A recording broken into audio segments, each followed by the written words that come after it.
Alaikum, welcome back, dear viewers, to my YouTube channel. I hope everyone is fine. So today we will start a new topic, that is the effects of human activities on environment. इंसान अपने माहौल पर किस तरह का असर अंदाज होता है, वो कौन से असरात थे जो इंसान के, वो कौन से काम है जिसकी वजह से हमारे माहौल की पोल्यूशन यानी पोल्यूटेंट्स बहुत ज्यादा हो जाते हैं, या there is increase in the amount of pollutants. Okay, so यहाँ पर मैंने कुछ स्टेप्स लिख लिख दिए, कुछ बहुत बड़े प्रॉब्लम्स या बहुत बड़े process. So one by one we will discuss them. सबसे पहले आते हैं, हमारे पास आता है ग्रीन हाउस इफेक्ट। उर्दू में हम इसको बोलते हैं, द ट्रांसलेशन इट इज सब्जा गर असर। What is green house effect? Dear viewers, सबको मालूम है that when sun rays strike the earth, a part of it is absorbed and the remaining is converted back into heat.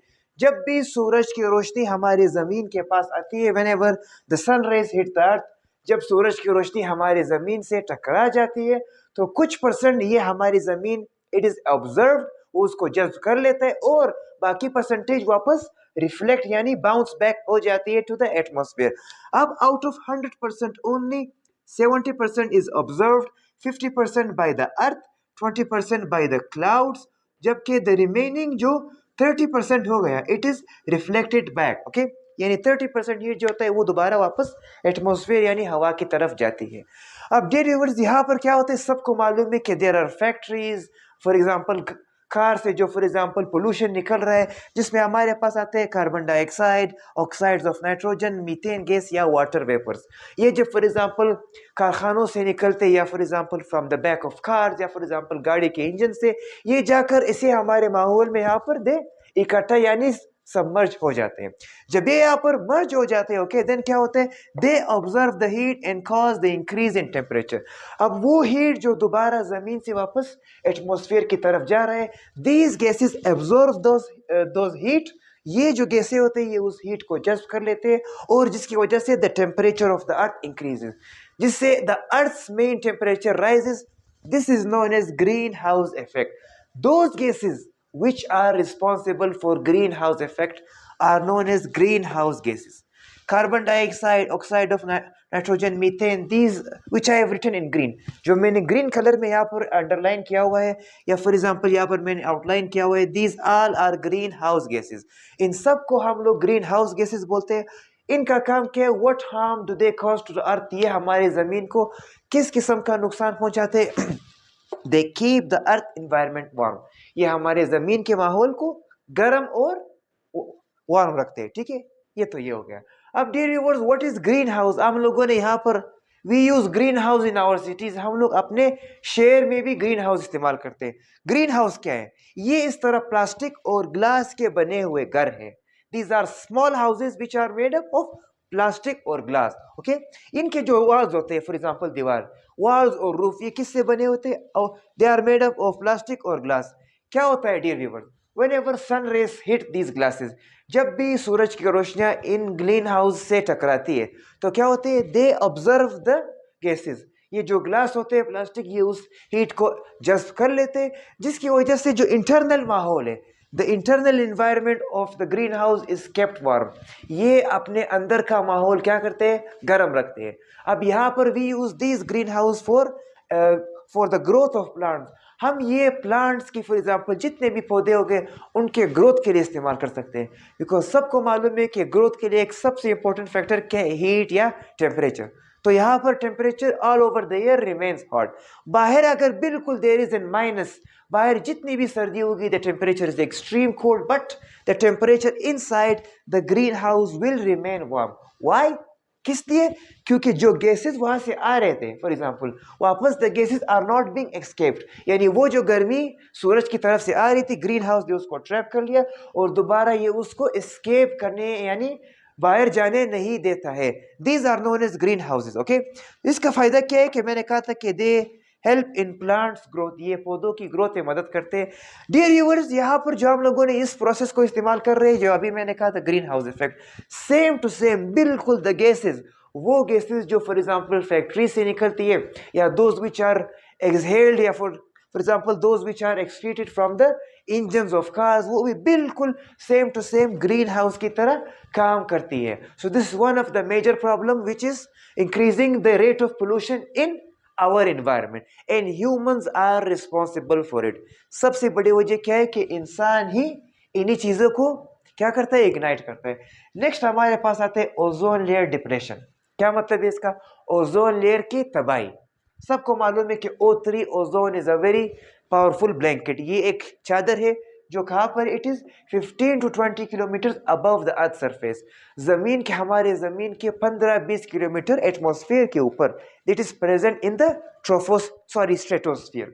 अब ozone molecule is made up of 3 oxygen atoms, that is why it is called O3।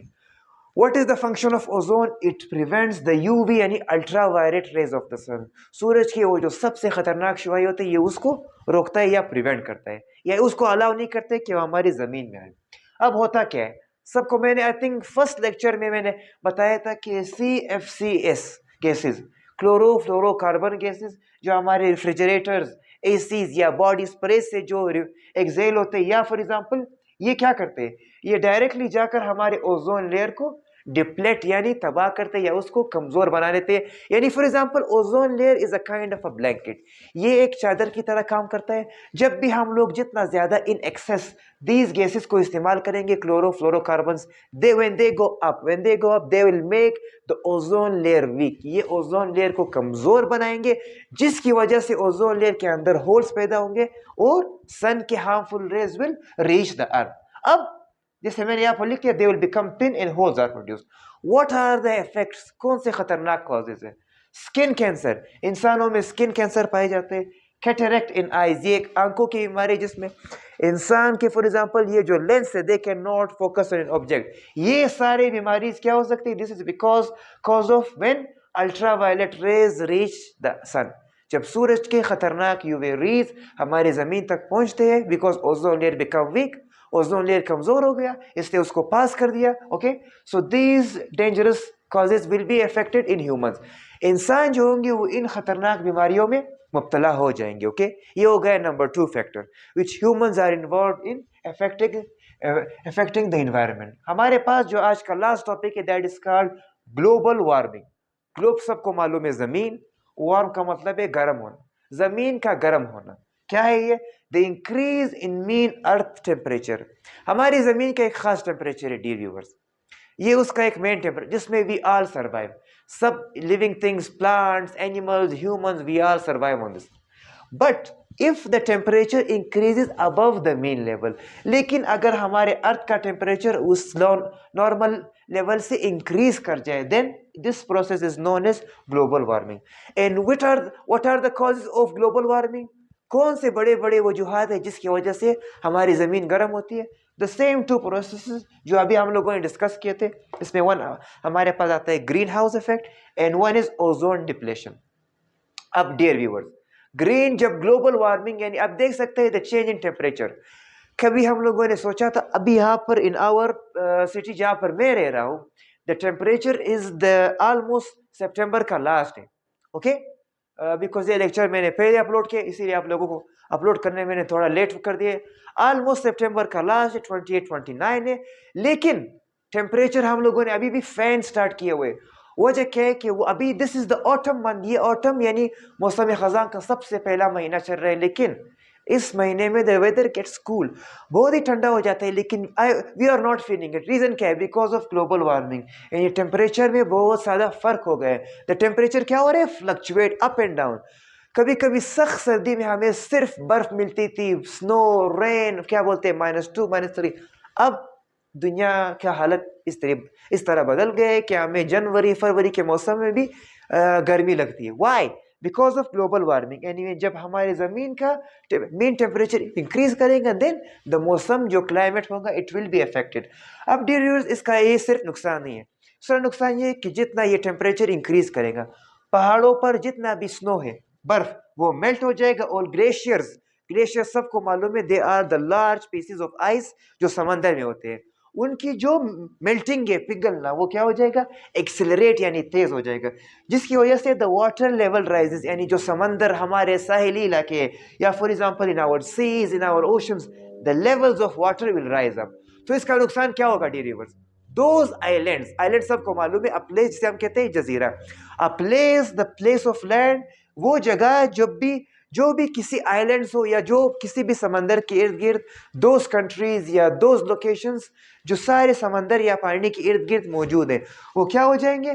जब पानी का level increase हो जाएगा, then these areas will become sink, वो पानी में डूब जाएंगे। So this is one of the harmful effect of global warming या द क्या बोलते हैं, the increase in pollution. Dear viewers, last में मैं आप लोगों को कुछ स्मॉल जनरल इंफॉर्मेशन दे रहा हूँ।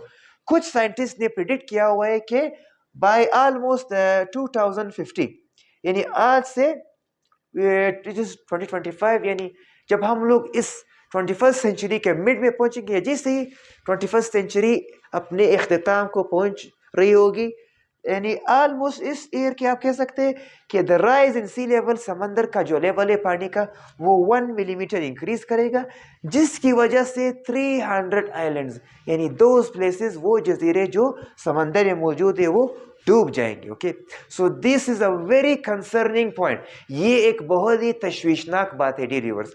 We should keep our environment clean, we should protect our environment. हमें ये जो ग्रीन हाउस गैसेज है, इनका इस्तेमाल कम करना है, कोशिश करनी है कि वे यूज देम लेस।